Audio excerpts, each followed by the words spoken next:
আচ্ছা বেবি, বিয়ের আগে যদি গার্লফ্রেন্ড আর বয়ফ্রেন্ড একসাথে ঘুমায় তাহলে কি পাপ হবে?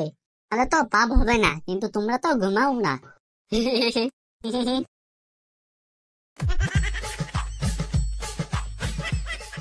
বেবি, তুমি কি আমার সাথে যোগব্যায়াম করবে?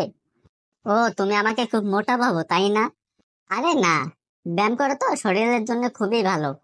ও, তাহলে বুঝে আমার শরীর খুবই খারাপ। না না, আচ্ছা তুমি যেহেতু যেতে চাচ্ছ না তাহলে থাক। ও, এবার তুমি বলছো আমি অলস? আরে তুমি আমাকে ভুল বুঝছো। ও, আমি তো অবুঝ। আরে আমি তা বলি নাই। ও, আমি মিথ্যুক তাই না?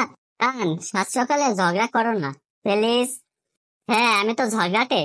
কাল থেকেই ঝগড়া শুরু করি। থাক, আমি যাবই না যোগ ব্যায়াম করতে। দেখছো, তোমার ইচ্ছা নেই আর আমার উপর সব দোষ চাপাচ্ছ। ঠিক আছে বাবা, তুমি ঘুমাও, আমি একাই যাচ্ছি। তুমি তো সবসময় একা একাই ঘুরো আর ফুর্তি করো।